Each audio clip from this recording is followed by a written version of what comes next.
Welcome to Using Video in Agriculture. By the end of this video, you will know how to identify framing options and when they should be used, complete a storyboard to guide your video production, execute basic video concepts in capturing video, select appropriate equipment and software, and upload your video to Vimeo or YouTube. Before we get started on the how-to of videography, we need to define a few basic terms that we'll be referring back to throughout the duration of this tutorial. Think of each of these shot definitions like different ingredients for cooking that must be blended together in the right way to create a masterpiece. The first is the establishing shot. The establishing shot is generally a wide-angle shot of a scene and is usually used at the beginning of a story to help set a place. The establishing shot helps the viewer get oriented with the setting of the video. Including items like well-known landmarks or business signs can be beneficial in creating an establishing shot and giving a sense of place for your viewer. Even if you do not plan on using an establishing shot in your video, try to capture a brief scene anyway. It's better to have it and not end up using it than really wish you had it. Next is the medium shot. A medium shot is a frame that is usually synonymous with our field of view, which would be about 50 millimeters. These are useful shots to use during the duration of your film. The close-up and extreme close-up shots. The close-up shot is another essential frame to get in a video. This will usually show a person from waist to head. These shots are also incredibly useful to show off products or show important details and textures in order to further tell a story. Extreme close-up shots are another important item to capture for your video. Just as the name implies, this is focusing on a very, very close subject to fill the frame. It gives important details to once again further tell your story. Next is the still shot. A still shot is one in which there is no camera movement at all. For most of your work, particularly as a beginner, you will most likely want to limit yourself to only still shots. Still shots can be wide, medium, or close-up. As long as there isn't any movement in the camera, it's considered to be a still shot.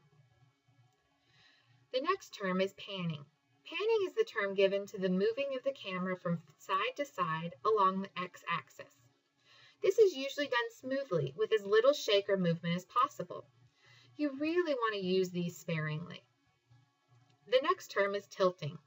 Tilting is the term given to moving the camera up and down the y-axis. The camera will usually come to rest at the focal point or star of the scene.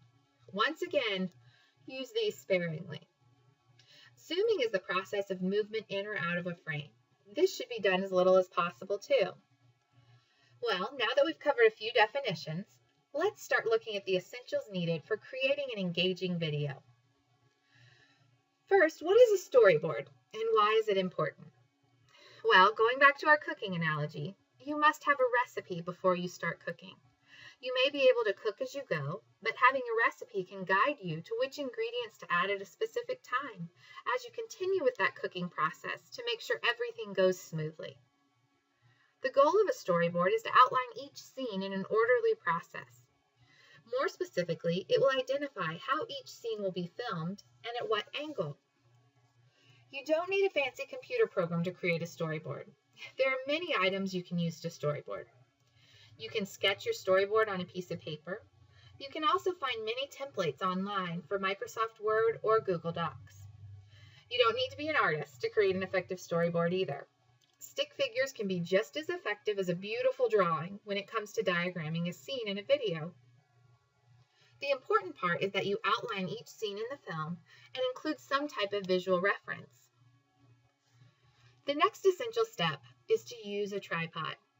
You want your viewer to believe they're watching the video through a window in their house, not a window of a car on a bumpy road. One of the easiest ways to ruin a video is with camera shake. Camera shake is the natural movement of the camera while being held in someone's hands. To correct this issue, always use a tripod. When selecting a tripod, there are two main characteristics to look for. The first is stability. You want a tripod that will be stable and allow the camera to stay still, even in windy situations. Secondly, you want a tripod that has a panning and tilting head that moves freely and smoothly. And lastly, you're going to want a tripod that is durable enough to be used in a farm setting. A good tripod can be expensive, and not everyone is going to have access to a tripod immediately. If you don't have access to a tripod, think of ways you can stabilize your shot. Leaning against a wall can work. Resting the camera on a tailgate of a truck is also possible, or using a car window, or even a hay bale can help minimize that camera shake. The next item we will cover can ruin a perfectly good video: excessive zooming. We have all experienced viewing home videos where after a few minutes of watching someone's children ride a horse or go in a go-kart the first time, you begin to experience motion sickness from all of the zooming in and zooming out. For all intents and purposes, avoid zooming. If you do choose to zoom, it should be with purpose and completed slowly.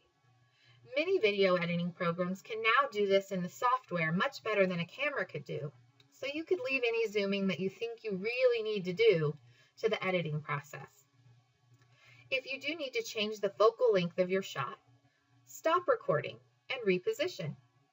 If you need to get closer, stop the camera, walk closer, and start the camera again. Just keep in mind, the more you zoom with your lens, the more camera shake will be visible in the video. As a general rule, longer focal lengths will shake considerably more than shorter ones. How long should individual scenes be? The next topic we will cover is the length of individual scenes. When it comes to scene length, keep in mind lessons we can learn from Hollywood. Unless the scene is of an interview or tutorial, you rarely see a scene that lasts longer than 10 seconds on the big screen or on TV. There are some exceptions. Videos on how to perform a specific task or an in-depth interview can break this rule and hold scenes for quite some time. In these instances, consider using different angles for the interview to shorten each scene and keep the pace going. Next, you need to find the angle of the shot. Try to film each scene from several different angles. Try one shot from straight on and two others from an angle to the right and left of the original position. This will help add more depth to your shots and keep things interesting for your viewer. You can also vary the different heights of your shots. Try a few near the ground level and a few overhead. Experiment to see what works best for you. The most important thing is to mix it up and refer to your storyboard for inspiration and guidance. Though the majority of your work may be from straight on, mixing up the angles of your video can be vital to its success. Let's talk about composition. When composing your video, try to adhere to the rule of thirds whenever possible. For more information on the rule of thirds, visit our photography tutorial. Next, let's talk about sequencing. Creating shot sequences means shooting repetitive action that will be put together to create one entire scene. You can also do this by combining wide and tight shots. For example, if you were filming the process of getting a steer fitted for a show, you would cover the clipping, hoof grooming, adhesive, combing, blow drying, and washing to create one action scene of getting a steer ready for a show. Small clips of a few seconds in length added together consecutively can greatly enhance the theme of a video. However, even though you're just going to use a second or two of that video, you probably want to film a lot longer and then cut it down in the production process. You don't want to end up with less than you think you really have. In this video segment, we have created several close-up shots of selecting produce that will be put into one action sequence. Each scene is only a matter of seconds, but when put together, they can help tell the entire story. Let's talk about audio. Nothing can ruin a good video than poor audio. Try to avoid the on-camera microphone if all possible. Not only is it poor quality, but it can also pick up the sound of the gears on your camera's lens. There are many options for getting good audio that are also affordable.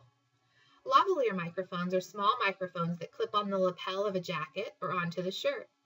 These can also be called lapel microphones. Shotgun microphones can be mounted onto the camera or held overhead on a boom. These microphones are directional, which means they will help isolate the subject's voice from the background elements. With all microphones, a wind screen is vital. Though these won't eliminate all the noises from harsh wind, They will help neutralize the effects that wind can have on sound. Another important tip is to pay attention to background noise. If there's a loud fan in the background or bellowing cattle, you will have to deal with that in your video. Also, pay attention to background noises that might enhance your video. If you're filming a country estate and you hear crickets, let the camera roll with footage to pick up that audio of the crickets that you might be able to splice into the audio later. If you're filming a movie on a county fair, record the noises in each of the barns. This may prove useful later. Let's talk about B-roll. B-roll is an old Hollywood film term from the 1920s. B-roll refers to any footage above and beyond the key scenes. B-roll helps to further tell the story with extra scenery or details, and is usually spliced into the scene with a voiceover. B-roll can also be used to hide any defects or mistakes done in your prime footage, so you want to collect as much of this as possible. The standard rule of B-roll is to shoot more than what you think you will need, and then go shoot some more. Get as much variation as you can. Chances are you won't use the majority of what you shoot, but you will use some of it, and you'll be thankful you've gathered this footage later. Let's talk about the closing shot. In a persuasive essay, the closure is usually the most important part. This is the same with video. The closing shot is the one shot that wraps up the entire video, and as the name implies, it helps bring a sense of closure to your film. Always be on the lookout for this shot and how you might be able to create it. Examples of closing shots could be a sunset, a door closing, a truck or tractor driving off into the distance.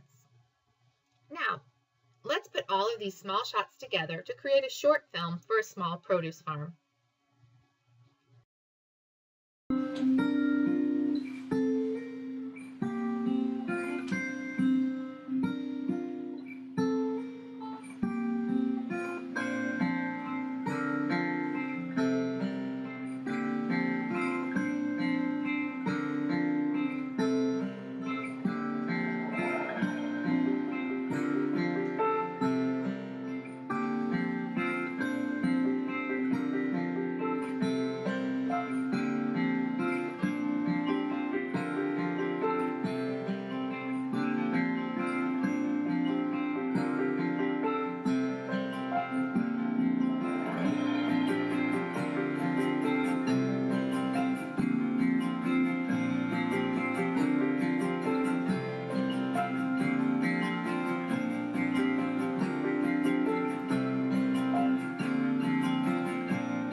Camera types. A professional camera can definitely help the filming quality of your video, but a professional camera is far from essential. Now there are plenty of HD options, ranging from the very expensive full-frame video camera to GoPros and even cell phone cameras. There are several types of cameras to use in video. The first is the dedicated video camera. These cameras offer exceptional quality and autofocus. Their built-in microphones are adequate, but you will likely want to purchase an additional one. The modern DSLR camera will also be equipped with video. The benefits of a DSLR camera, when used with video, is that you can achieve a depth of field not possible with a traditional video-only camera. Having a DSLR allows you to take high-quality still images when you need them. However, at the time of this video, there's only one model of DSLR that offers an autofocus feature. Modern-day cell phones offer HD video and also have other benefits. One, they're always available. And two, they offer decent HD quality. Let's hear from Greg Peterson behind the Peterson Farm Brothers videos about what he uses. Yeah, so I use my cell phone to film. my Samsung Galaxy 3 has a really nice camera, HD 1080p.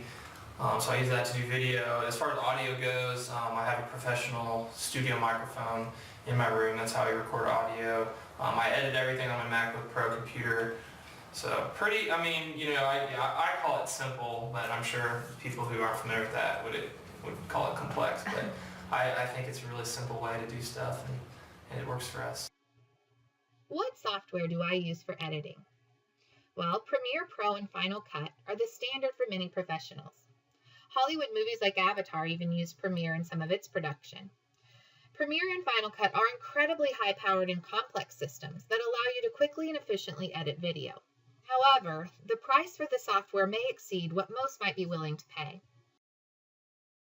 Camtasia is a mid-level editing program that offers all the basic features that Premiere and Final Cut provide. It is an efficient tool, and it's cheaper than Premiere or Final Cut. Premiere, Final Cut, and Camtasia offer a 30-day trial period, so you can try them out and see what you think. iMovie is the free version that's included in Mac products, and Movie Maker is the free version for Windows-based computers that offers just the essentials. If you're working on a tight budget, these programs can definitely suffice. How do I share my videos?